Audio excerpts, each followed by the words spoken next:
Мектептің 3-ші қабатындағы 307 сыныпта бір ерекше нәрсе бар еді. Терезеге жақын. Сәулесі тікелей түсетін. Ешқашан ешкім отырмайтын ба. Алғаш келген жаңа оқушылар оны байқамайда қалатын. Өйткені сыныпта бос орындар жиі кезетіндей көрінетін. Бірақ уақыт өте келе бәрі бір нәрсені түсіне бастайды. Бұл парта жай ғана бос емес, ол әдейі бос қалдырылған. Әр сабақ сайын мұғалім журналды ашып, оқушылардың аты жөнін тексеріп шыққанда, бір есімді ерекше баяу, сәл кіді. Сол сәтте сыныпта үнсіздік орнай қалады. Кейбіреулер басын төмен түсірсе, кейбіреулер еріксіз түрде сол бос партаға қарап кетеді. Бірақ ешкім ештеңе сұрамайды. Сұрауға батылы жетпейді. Жаңа келген Айдос бұл жағдайды алғашында түсінбеді. Ол тіпті бір күні сол бос орынға отыра салмақ болды. Бірақ дәл сол сәтте мұғалімнің дауысы қаттырақ шығып, оны тоқтатты. Ол жерге отырма, деді ол қысқа ғана. Айдос таң қалды. Басқа бос орындар жетерлік болса да, дәл осы партаға неге болмайтынын ешкім түсіндірмеді. Сыныптастары да бұл туралы айтудан қашқақтайтын сияқты. Біреуден сұрасаң, тақырыпты өзгертіп жібереді. Біреулер кейін білесің деп қана құтылатын. Бір күні үзілісте Айдос сыныпта жалғыз қалып қояды. Терезеден түскен күн сәулесі баяу жылжып, дәл сол бос партаның үстіне түсіп тұрды. Сол сәтте бір түрлі сезім пайда болды, бейне бір ол жерде біреу отырғандай көрінбейтін, бірақ бар. Айдос жақындап барды. Партаның үстінде ештеңе жоқ сияқты еді. Бірақ мұқият қараса, ағаш бетінде ұсақ-ұсақ сызаттар бар екен. Біреу қаламмен қайта-қайта бір сөзді жазғандай, кешір. Жүрегі бір түрлі дүрсілдей бастады. Сол кезде есік сықырлап ашылып, сыныпқа сыныптас қызы кіріп келді. Ол Айдосты көріп, бір сәтке қатып қалды. Сен ол жерге жақындамауың керек, деді ол сыбырлап. Айдос бұрылып жауап бермек болды, бірақ қыздың жүзіндегі қорқыныш оны тоқтатты. Неге? Деді ол ақырын ғана. Қыз біраз үнсіз тұрды да, соңында жай ғана. Себебі ол әлі кеткен жоқ, деді. Сол сәтте терезеден соққан жел партаның үстіндегі көрінбейтін шаңды қозғалтқандай болды. Айдосқа біреу дәл жанында тұрғандай сезілді.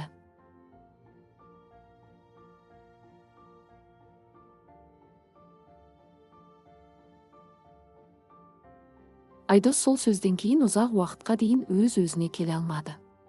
Ол әлі кеткен жоқ. Бұл не деген сөз? Қалайша?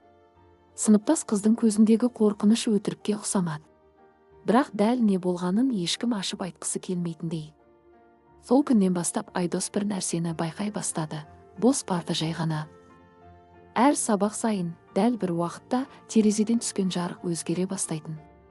Басқа парталарға қарағанда дәл сол орынға түскен сәуле сәл суық, сәл бозғылт сияқты көрінетін. Кейде тіпті әлсіз қозғалып тұрғандай. Ал ең қорқыныштысы дыбыс. Алғашында ол жай ғана сыбдыр деп ойлады. Қаламның ағашқа тиген әлсіз дыбысы сияқты. Біреу баяу жазып отырғандай сықыр-сықыр тоқтап қайта жалғасады. Айдос бұл дыбысты алғаш естігенде жан-жағына қарады, ешкім ештеңе байқамағандай отыр. Мұғалім тақтада жазып жатыр, оқушылар дәптерге үңілген. Бірақ дыбыс анық естіледі. Дәл қасында, дәл сол бос партаның жанында. Келесі күні ол әдейі ерте келді. Сынып бос. Тек тыныштық. Айдос жүрексініп болса да, баяу барып, сол партаның жанына отырды. Бұл жолы ешкім тоқтатпады. Қолын үстелдің бетіне қойып көрді, суық. Басқа парталарға қарағанда әлдеқайда суық еді. Ол терең дем алып көзін жұмды. Сол сәтте сықыр. Айдос көзін бірден ашты. Қолының астында тұрған партада жаңа сызат пайда болған еді. Жаңа ғана. Ол анық көрді, ештеңе жоқ болатын. Енді тағы бір сөз пайда болыпты. Көмектес. Айдостың жүрегі тамағына тығылып қалғандай болды. Ол орнынан атып тұрды да артқа шегінді. Бірақ аяқ астынан бір нәрсеге сүрініп қайтадан партаның жанына құлады. Сол сәтте ол анық сезді. Біреу дәл оның жанында отыр. Көрінбейді. Бірақ бар. Суық тыныс мойнына тиді. Сен мені естисің бе? Деген сыбыр естілді. Айдос қатып қалды. Бұл дыбыс сырттан емес еді. Бұл дәл оның жанынан шықты. Сол күні сабақ бойы ол ештеңе ести алмады. Мұғалім не айтса да, сыныпта не болып жатса да, бәрі алыстан естілгендей болды. Тек бір ғана нәрсе анық еді, ол енді жалғыз емес. Сабақтан кейін ол сол қызды тауып алды. «Бұл кім?» деді ол тікелей. Қыз біраз үнсіз тұрды. Көздері тағы да сол бос партаға қарай тайып кетті. «Оның аты Аян еді», деді ол ақырын. Ол осы сыныптағы ең үздік оқушы болатын. Бәрі оны жақсы көретін, бірақ бір күні. «Не болды?» деді Айдос шыдамай. Қыз жұтынды. Ол сол партаның үстінде бірдеңе жазып отырған. Соңғы рет көргеніміз дәл сол сәт. Сосын ол жоғалып кетті. Қалайша жоғалып кетті? Ешкім білмейді. Үйіне бармаған. Камерада көрінбейді. Із-түзсіз кеткен. Бірақ қыз даусы дірілдеп кетті. Сол күннен бастап бұл парта ешқашан бос қалмады. Айдос үнсіз қалды. «Сен түсінбей тұрсың», деді қыз тағы да сыбырлап. Ол кетпеген. Ол әлі осында. Сол сәтте сыныптың ішінен әлсіз сықыр дыбысы естілді. Баяу, тұрақты. Біреу қайтадан жазып жатыр еді. Сол түннен кейін Айдос бұрынғыдай өмір сүре алмады. Көзін жұмса болды, сол бос парта, сол суық тыныс, сол сыбыр қайта-қайта естіледі. «Көмектес» деген сөз санасында жаңғырып тұрды. Бұл жай қорқыныш емес еді. Бұл біреудің шынайы өтініші сияқты. Келесі күн ол мектепке бұрынғыдан да ерте келді. Дәліздер бос, тыныш. Қадамдарының жаңғырығы ғана естіледі. 307 сыныптың есігі сәл ашық тұр екен. Ішінен әлсіз жарық көрінеді. Айдос есікті жайлап итеріп ашты. Сынып іші қап-қара емес, бірақ бір түрлі сұрғылт жарыққа толы. Терезеден түсетін күн сәулесі әдеттегіден әлсіз, тіпті жетпейтіндей. Ал бос парта тағы да дәл сол жерде. Бірақ бұл жолы ол басқаша көрінді. Партаның үстінде бұрын болмаған жазулар көбейіп кеткен еді. «Кешір», «Көмектес», «Мен мұнда», «Олар көрмейді». Айдостың қолдары дірілдеп кетті. Ол бір қадам жақындады. Сол сәтте тағы да сықыр дыбысы шықты. Дәл көз алдында ешқандай қаламсыз ақ жаңа сөз пайда бола бастады. «Сен?» Айдос демін ішіне тартып қатып қалды. Жазу жалғасты. Ғана. Партадағы сызықтар өздігінен тереңдеп, анық әріптерге айналып жатты. «Көмектесе аласың?» Айдос шегінгісі келді, бірақ аяқтары қозғалмады. Бір күш оны сол жерде ұстап тұрғандай. Ауа суып кетті. Дем алу қиындай бастады. Не істеуім керек?» деді ол әрең. Бір сәтке бәрі тынышталды. Сосын сыбыр қайта естілді. Бұрынғыдан анық. «Аяқталмаған», деді әлсіз дауыс. «Мен аяқтай алмадым». Айдос жан-жағына қарады. Ешкім жоқ. Бірақ дауыс дәл құлағының түбінде. «Нені?» Бірнеше секунд үнсіздік. Сосын парта үстінде жаңа жазу пайда болды. «Шындықты». Айдостың миында бір нәрсе жылт етті. «Сен бірдеңе білдің бе?» деді ол сыбырлап. «Саған біреу бірдеңе істеді ме?» Жауап бірден келмеді. Бірақ кенеттен сыныптың артқы жағындағы тақта өздігінен сықырлап, баяу ашылғандай дыбыс шығарды. Шкафтың есігі сәл қозғалды. Айдос жүрексініп барып, оны ашты. Ішінде ескі дәптер жатты. Қарапайым, жыртылған, бұрыштары бүктелген. Мұқабасында әлсіз ғана жазу бар. «Аян». Айдостың жүрегі қатты соғып кетті. Ол дәптерді ашты. Алғашқы беттерде жай ғана сабақ жазбалары. Формулалар, есептер, сызбалар. Бірақ ортасына келгенде бәрі өзгерген. Жазулар ретсіз, асығыс, кей жері өшірілген. «Мен дұрыс емес нәрсені көрдім. Олар мені байқап қалды. Айтуым керек, бірақ кімге? Егер бірдеңе болса, бұл жай кездей соқтық емес». Соңғы бетке келгенде Айдостың тынысы тарылды.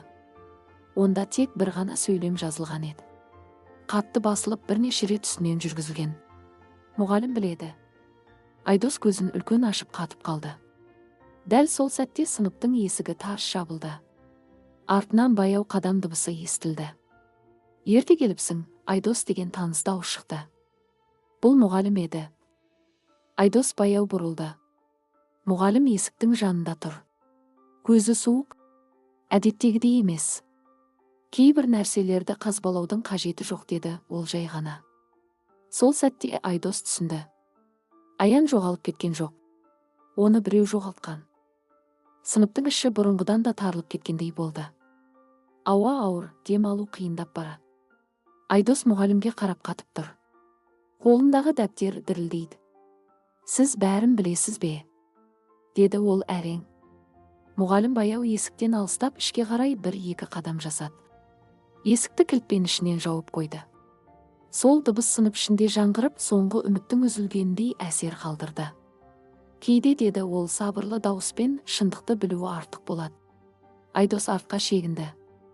Бірақ артында сол бос парта. Сол сәтте парта үстінен сықыр дыбыс тағы шықты.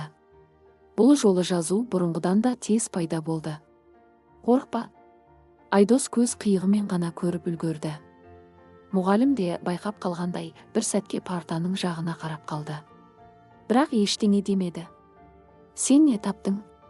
Деді ол суық үнмен. Айдос үнсіз тұрды.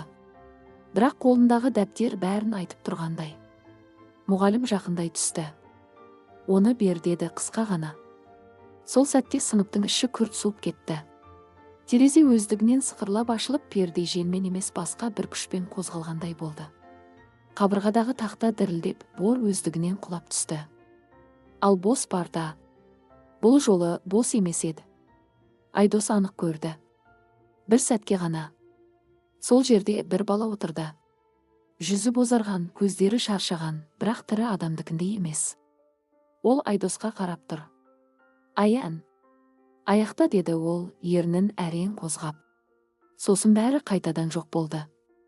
Мұғалім де оны көргендей тоқтап қалды. Бірақ бірден өзін жинап алды. Жетет, деді ол ашулана. Бұл жай елес емес. Ол тез қадаммен Айдосқа жақындап дәптерді тартып алмақ болды. Сол сәтте партаның үстіндегі барлық жазулар бірден өзгерді.